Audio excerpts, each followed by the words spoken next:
Swayam Prabha. Digital India. Educated India.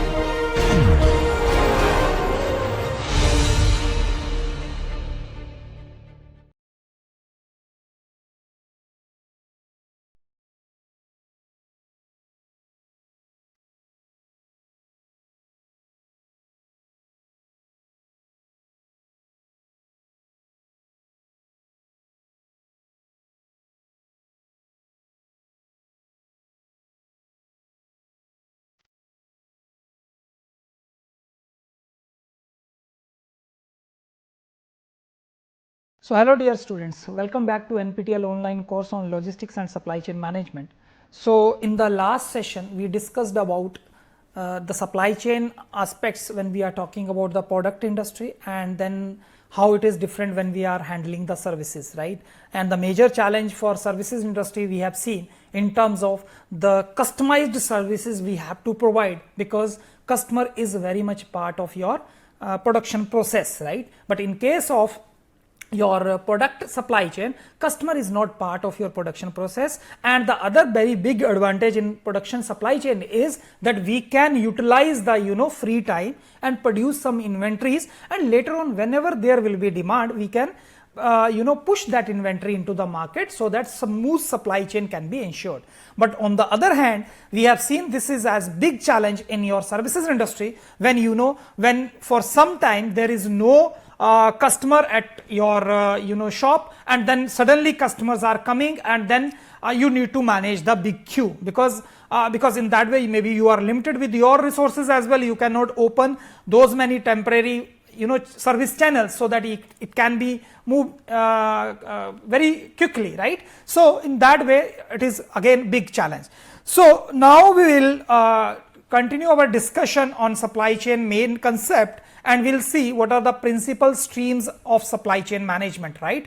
So again, I'm Dr. Vikas Thakur, Assistant Professor, Department of Humanities and Social Sciences, IIT Khanpur.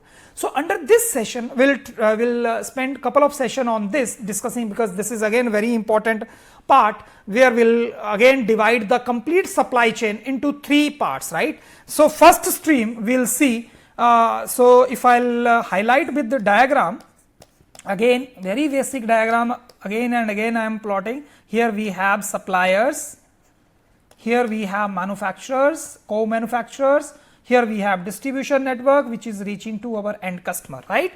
So first stream talks about this. Whatever we are doing here, that is your first stream, right? Second stream talks about this manufacturing things. Manufacturer, co-manufacturers, all will come in second stream.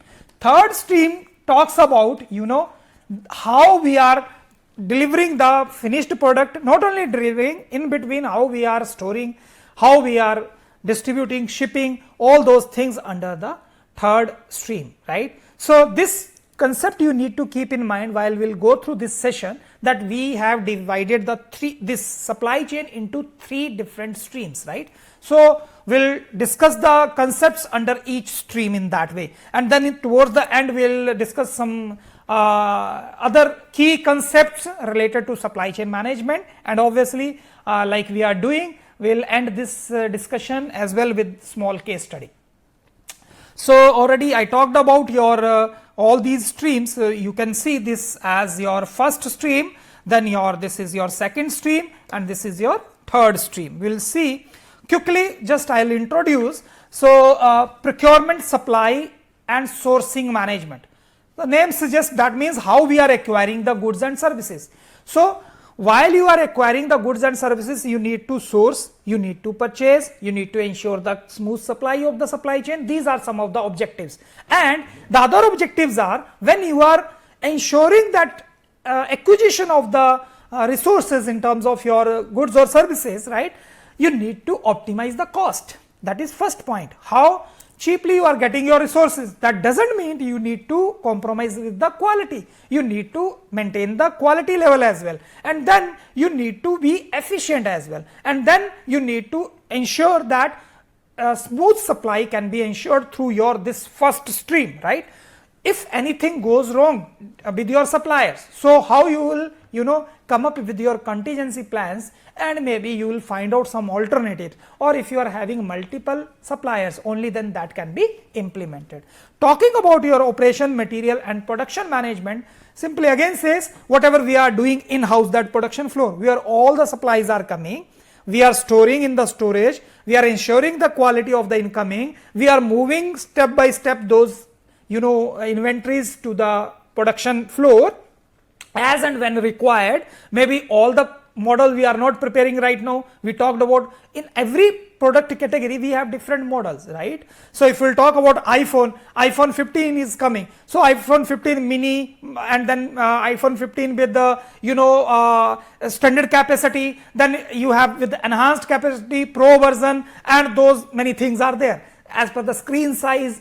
And then if you will talk about automobile industry, as per the engine capacity, color, all those things, fuel you are using, right, the technology you are using. So in that way, those different models you are preparing, maybe on the same production line where you are repetitively you are changing from one model to other model, or maybe you are having some few dedicated production lines, 2-3 production line to produce maybe 8 or 10 models, because one dedicated for one model production line assembly we try to avoid, because that much demand is coming from the market or not, we need to ensure. So otherwise that capacity will be unutilized. So that we need to ensure through your production process. Whatever is happening within that production floor, till we are packaging that product, and our outgoing quality control department is saying that as per sampling we have checked and this final product is ready, we can ship it, then up to that we'll see the second stream, how it is working,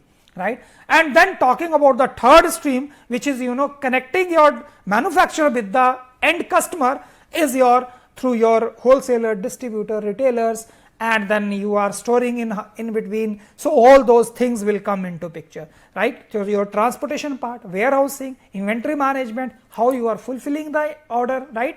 And distribution design, whether you are doing doorstep delivery, or your customer is coming to your location picking up the product, or customer is placing the order online, or customer is physically visiting your store, but you have to deliver the product at the customer doorstep. So many different models are there. Again, we'll talk about that distribution, how we'll design the distribution network, and each distribution is having effect on the cost is one part, and the services provided to the customer on the other part. So we'll see how we'll when we'll discuss different those distribution options, network options, we'll see somewhere how we are going more responsive, so cost is also increasing, and then if we are decreasing the responsiveness, so you can be efficient in that way. So that we will discuss. This is all about all three major streams when we are talking about the supply chain.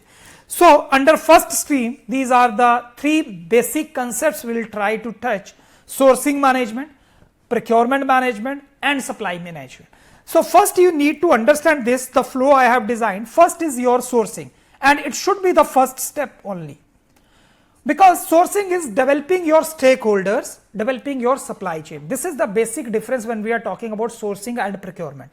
Sourcing is you are setting up your suppliers for long term, right? Then comes, once sourcing is done, then you come to your procurement part, purchasing part.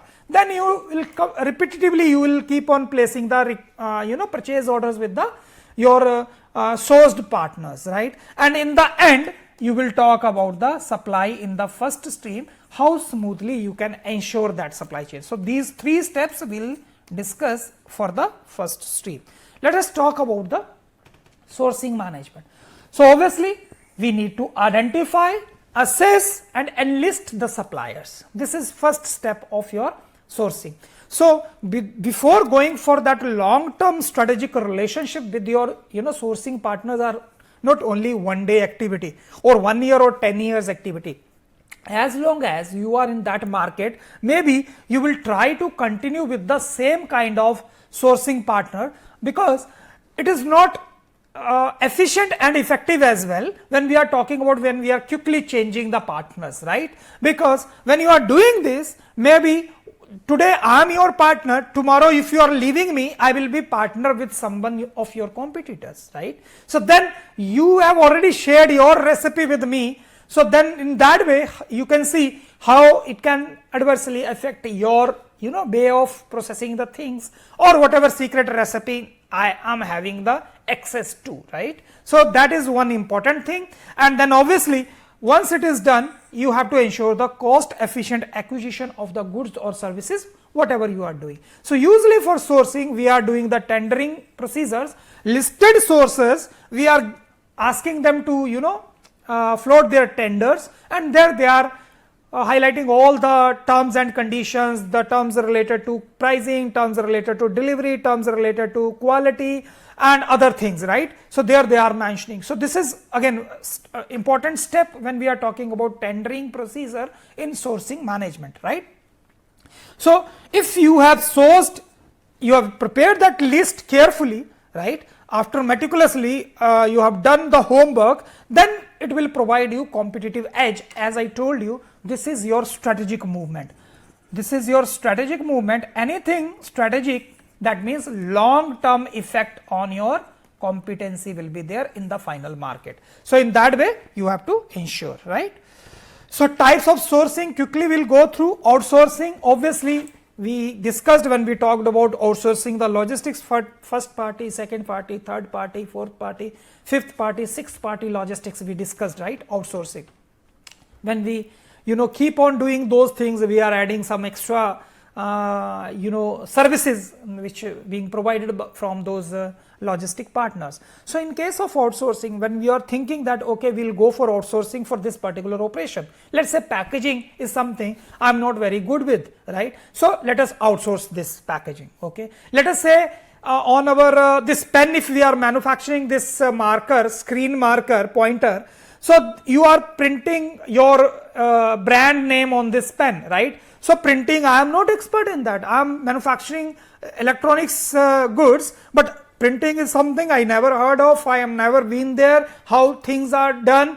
Let us outsource this, right. Now if you are outsourcing, that means every time you will manufacture this pen, you will ship this pen to printing agency, whosoever is your partner, and then again transportation. Why don't we call them in-house? They will set up one facility in our production plant, and then we'll do that. Is another kind of outsourcing. Still it is outsourced, but that company now has moved within our house, right, and they are doing that. Obviously for getting those facilities we'll charge them, but this is one model of outsourcing. When we are talking about outsourcing, we go either for backward integration or forward integration, right. Backward integration, let's say this is manufacturer, we are here manufacturer. Backward integration, that means now we will acquire our raw material suppliers, right. So that is backward integration. Let us start producing our own raw material. We are tire manufacturer. Why we are taking steel wires from the steel manufacturer? Let us take the direct ore from the core and process that ore, and will manufacture the steel wires as well. This is another industry, right. So we start acquiring our suppliers, not acquiring, or you can start setting up your own supply units. So this is backward integration when you are going for back supply chain. Forward integration, like earlier what you were doing, you were selling your product through local retailers, or maybe Big Bazaar, or maybe some other trading partner, wholesaler, distributors are there. Now you are setting up your own supply chain, like Dell is doing. Dell is directly selling to the customer, where customer is visiting Dell storeroom, they are giving their specification, Dell is designing as per that, and then delivering you the final product, right. So that is forward integration. Anything you are doing with this forward supply chain, that is forward integration. Insourcing is example which I talked about, that in-house let us outsource to someone, right, but that was internal party. Here internally, if within our manufacturing facility, let's say we are manufacturing home appliances. Now plastic part is something, let's say we have the molding facility as well, where we were producing earlier the molding components. Let's say if we are a Philips manufacturer, we are having molding facility. Maybe earlier we were not manufacturing our products under Philips brand, right. Now, so earlier we were just in our molding plants, we were supplying to Havels, we were supplying to L&T, we were supplying to all other players in the market, all the plastic parts which are produced in our molding machines. but now we realized we have molding capacity, right? Let us start our production.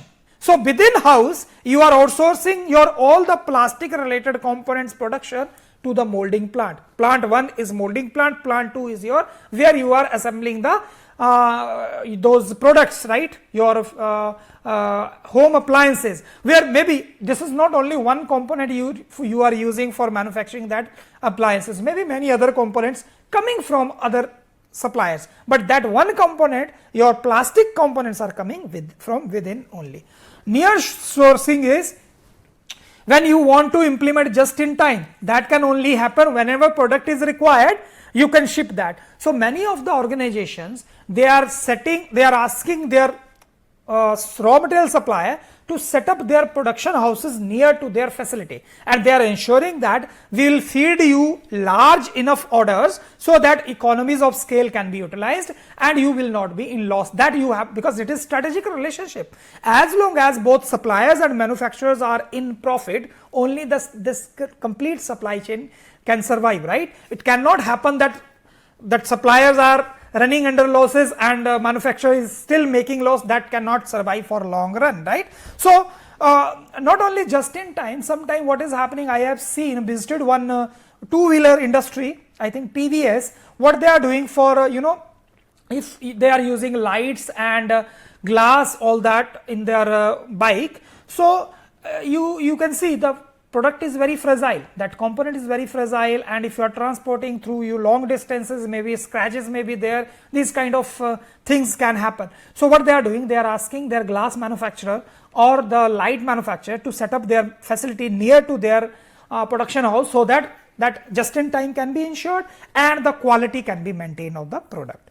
Low cost country sourcing, this is usually happening if you see your high cost countries are like European nations or US kind of thing. So, or if we talk about garment industry especially, where most of the players, even Walmart kind of players, they are setting up their production facility in Bangladesh, Bhutan or Nepal, these kind of cheap locations, right?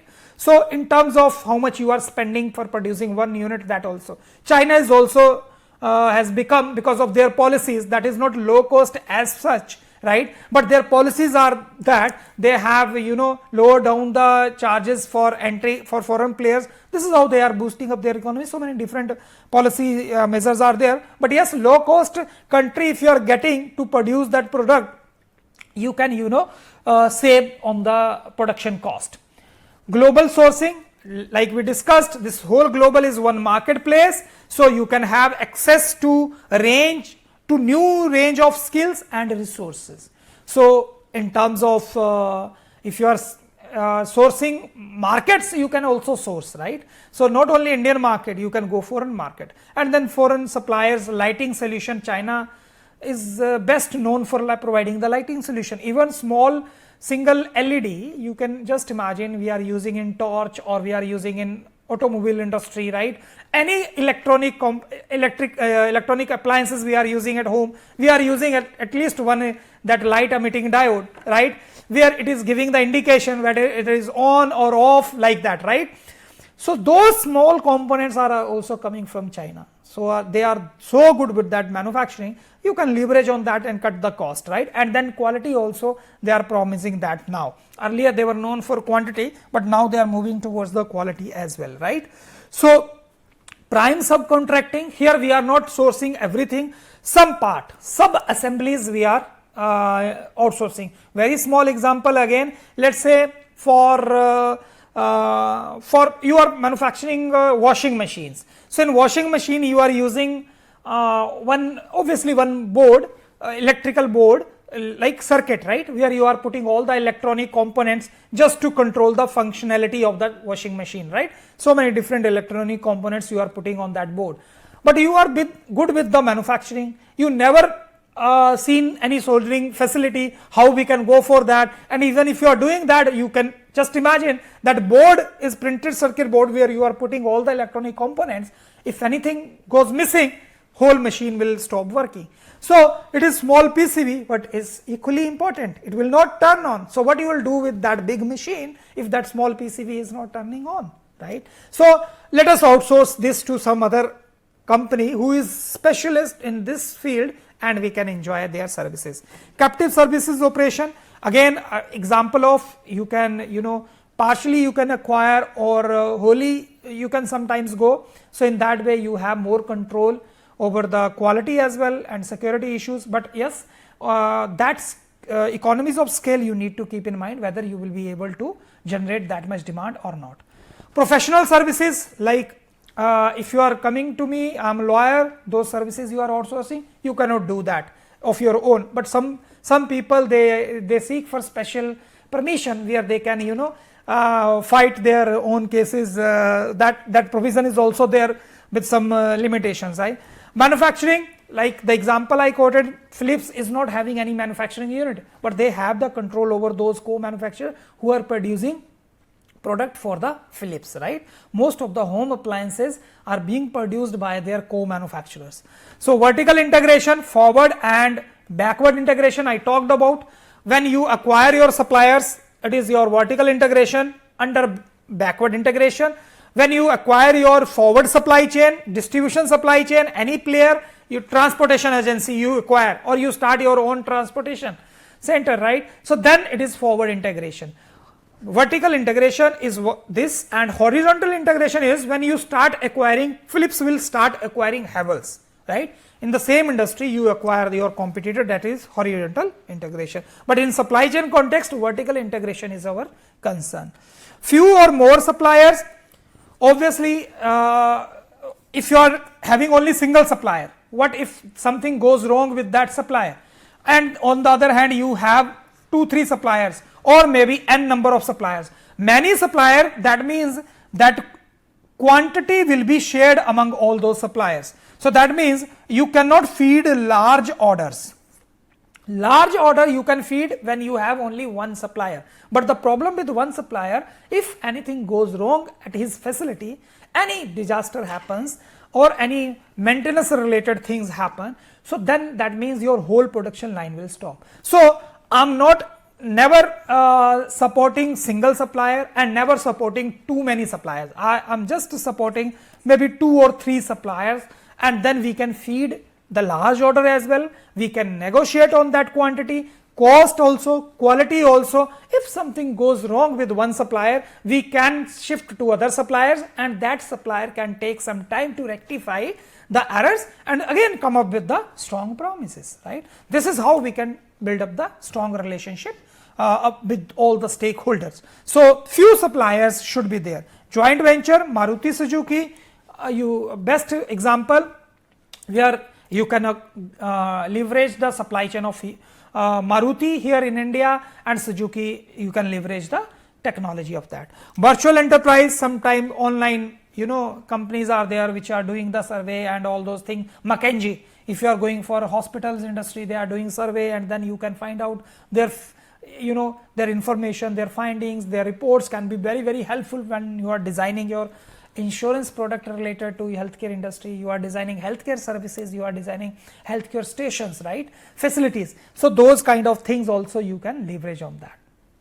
Coming to second part under this, now sourcing is done.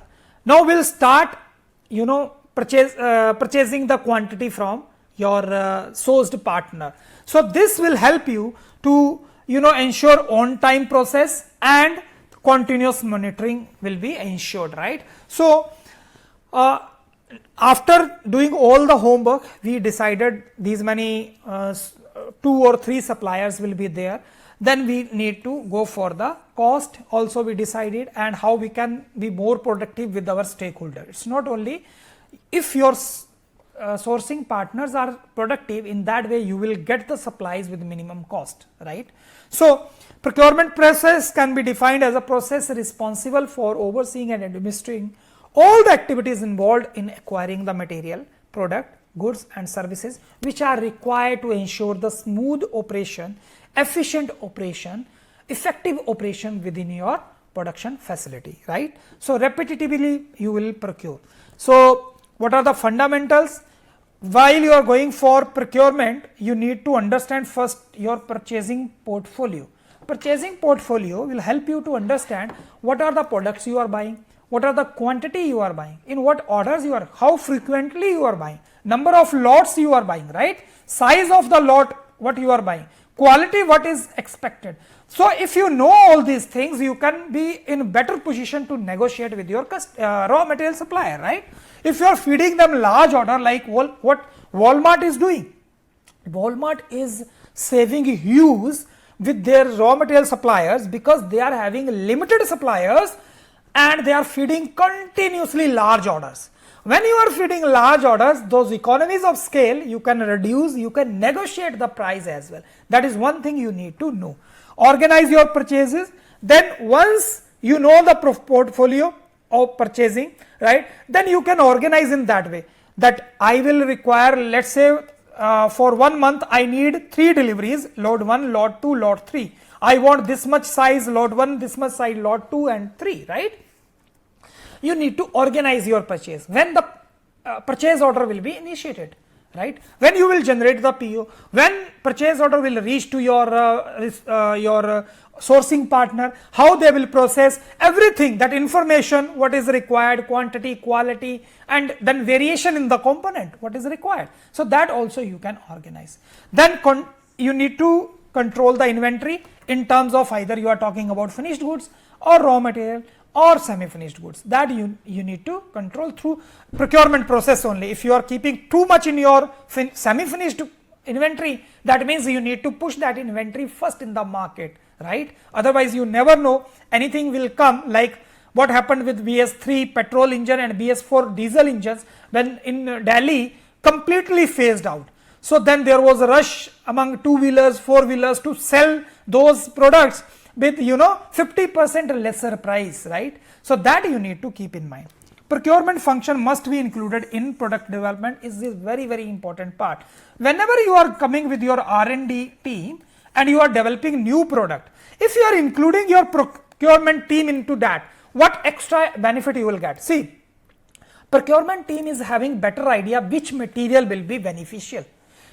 They can analyze the performance, the quality, the quantity, the price as well, right. So then they have the access how many raw material suppliers of that particular material are there available, easily available. Can we do the just in time with them? Can we ensure the quality with existing raw material suppliers? So if we will include in R&D, so then it will be very beneficial when we are going for commercializing the same the product, right. Risk management and introduction of performance indicators. So during smooth procurement is happening, you can avoid the risk of going stock out in your inventory. So in your store always you are maintaining the inventory, and from the store always the smooth supply of your raw material is going to the production lines, right. So that you can ensure through your whenever you have that minimum safe inventory with you. Identify your customer needs, obviously through R&D, only then you will design your product while your customers are giving the inputs, what are the requirements. Look outside your market. Sometimes for some solutions you need to give out of the box thinking. So then you need to come up with some new solutions, right. So whatever your competitors have been doing, even the best players in the market have been doing, if that is not sufficient enough, you need to think out of the box, right. Then manage and prioritize the relationship with your vendors, your stakeholders, your suppliers, only then long term relationship are possible, right. Ensure collect spend data. Now this is important. We have so many different softwares to to do your spending analysis, right.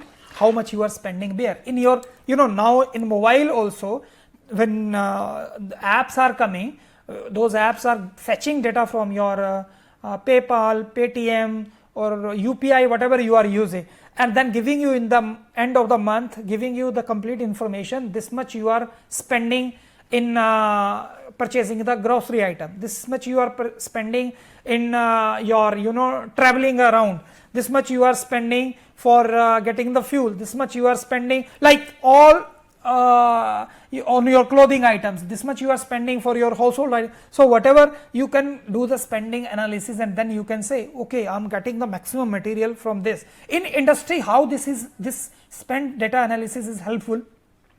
If repetitively I am feeding many large orders to one player, why don't I enjoy that negotiation power with that player, right? So that analysis we can do. This is one point. There are so many other things you can do with this spending data, right? So you can improve your efficiency and effectiveness. And then if you have that data, you can be at that negotiation position. What are the steps? Quickly we'll go for procurement. First, you will identify the source and plan how much inventory you need to purchase. Then you will choose and select the suppliers. Out of supplier 1, supplier 2, supplier 3, I will pick supplier 2 this time, or maybe 60% order I will give to him, maybe then rest 20% I will give to him, rest maybe 20% I will give to him, right? Why 60%? Because this supplier is very responsive, price are very less, quality is always high, or we are doing that vendor rating.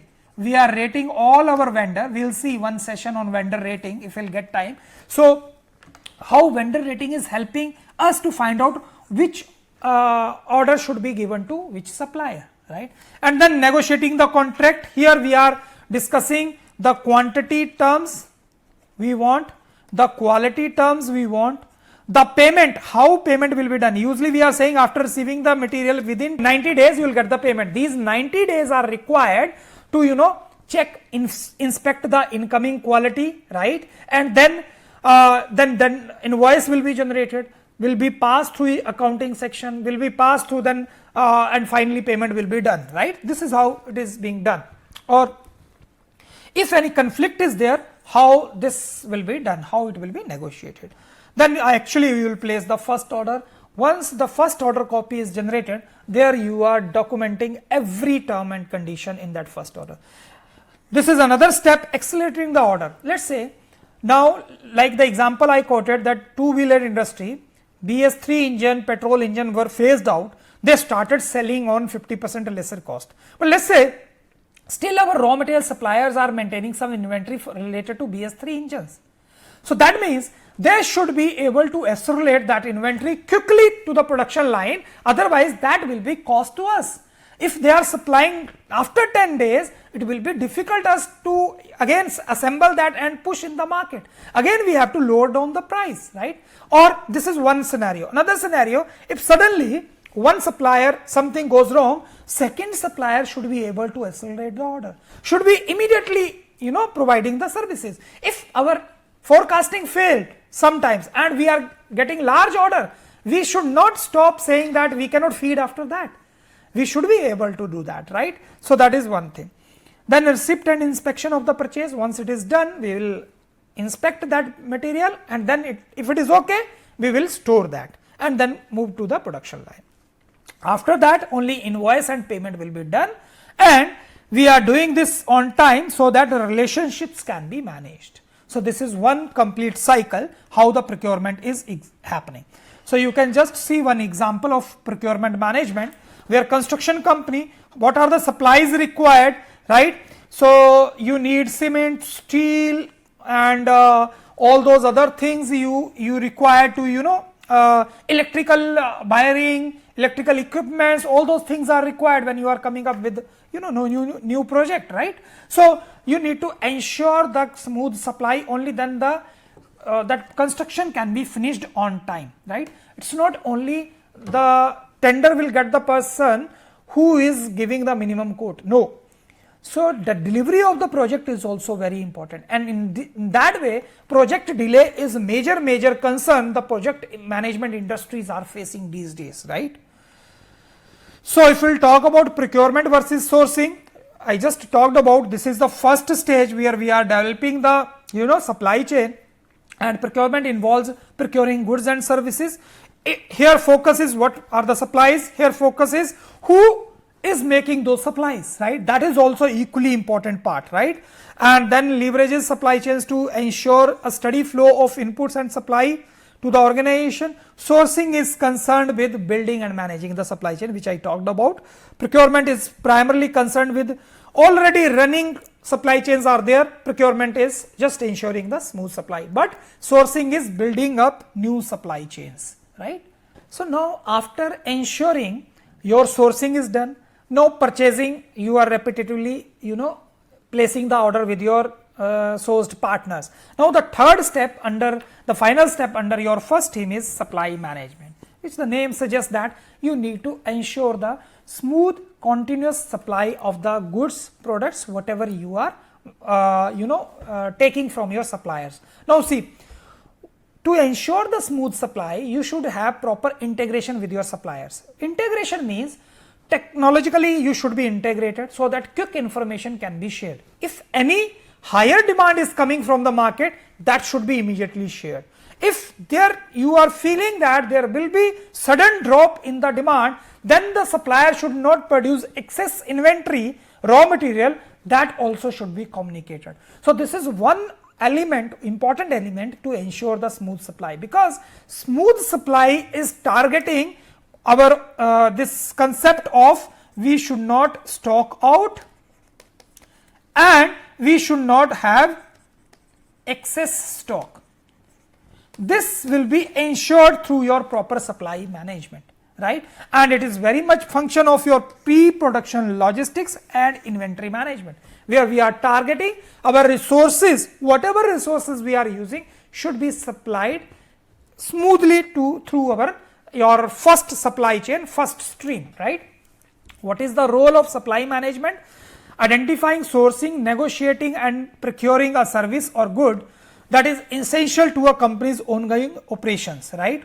So whenever it is required, you need to identify out of the listed sources, you will pick the best supplier. Always not you will pick the best supplier, because you need to retain the suppliers which may be performing bad on some parameters of price, quality, delivery. They are struggling to ensure the smooth delivery. But then again, I told you those few suppliers you need to maintain, 2, 3, 4 suppliers. Then few word is very subjective. Maybe for one industry, few is maybe if you are as automobile industry, you are outsourcing tires from MRF, right. So then only one, you will use in all the models, you will use only one in one product category. If you are using Bridgestone tire, maybe for other product, then you will use that. But then if you are talking about some other thing, right, if you are using fuel pump or fuel filter, then it can come from 2, 3 suppliers, right. So that Bosch, you are buying from Bosch or some other supplier, right. So that means this few supplier, again subjective, related to your nature of the industry we are dealing with. Then formulating a strategy for developing and maintaining a relationship, another very important with the supply management, because your supplies will be ensured and your suppliers are only accountable for ensuring those smooth supplies, right.